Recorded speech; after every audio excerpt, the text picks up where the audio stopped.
Bonjour à tous, je vous invite à écouter l'extrait de l'épisode que je vais publier dimanche. C'est un petit aperçu de la discussion que j'ai menée avec mon invité qui est, je ne vous le cache pas, absolument passionnante. Bonne écoute et à dimanche pour entendre l'intégralité de l'épisode.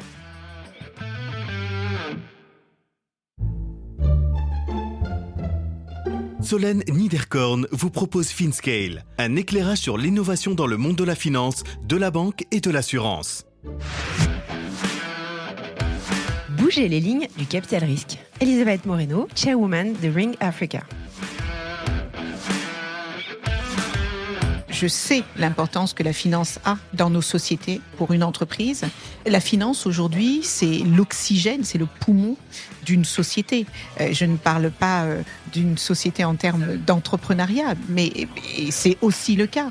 Mais pour avoir été au sein d'un gouvernement, j'ai bien vu que sans financement, tu ne peux rien réaliser. Tu peux avoir les plus beaux projets, les plus belles innovations, les plus belles inventions.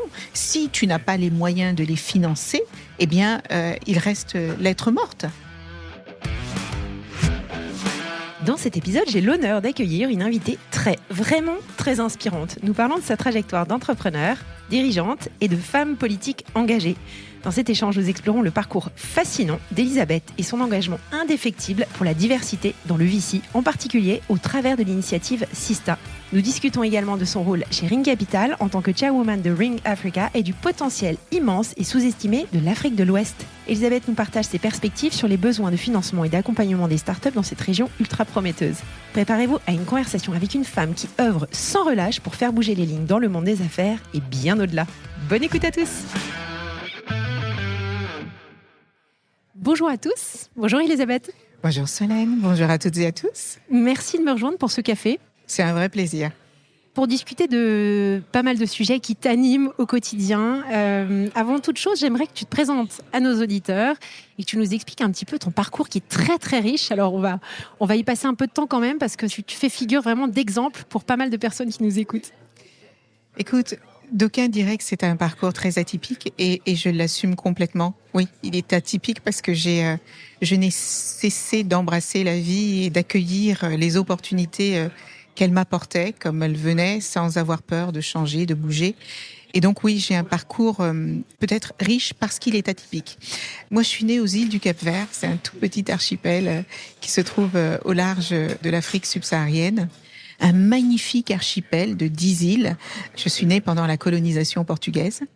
Et puis, à l'âge de 7 ans, suite à un drame familial, nous avons dû quitter le continent africain pour rejoindre le continent européen. Donc, j'ai vécu un tout petit peu au Portugal avant d'arriver en France. J'ai 54 ans cette semaine. Et bon anniversaire. Merci. Et j'ai passé 46 ans de ma vie en Europe, avec la chance d'avoir travaillé sur 4 continents. Évidemment l'Europe, mais aussi les États-Unis, l'Asie et l'Afrique. Et j'ai commencé mes études en me disant que je voulais devenir avocate pour défendre la veuve et l'orphelin. Et puis je suis tombée par hasard dans le droit des affaires et j'ai beaucoup aimé cette possibilité qui peut être donnée de créer, d'innover, d'inventer et peut-être aussi de prendre son destin en main. Et on reviendra probablement là-dessus. Et donc, je fais mes études de droit avec la ferme intention de devenir avocate. Et quand je fais mon premier stage dans un cabinet d'avocats, je réalise que je me suis complètement trompée. Parce que quand tu es avocate, ma foi, tu dois défendre tout le monde, y compris les personnes que tu sais coupables des choses qu'on leur reproche. Et je réalise que c'est magistrate que j'aurais dû devenir et pas, enfin, que c'était des études que j'aurais dû faire. Et à ce moment-là, je n'avais pas d'autre choix. Donc, je pouvais pas retourner à l'école.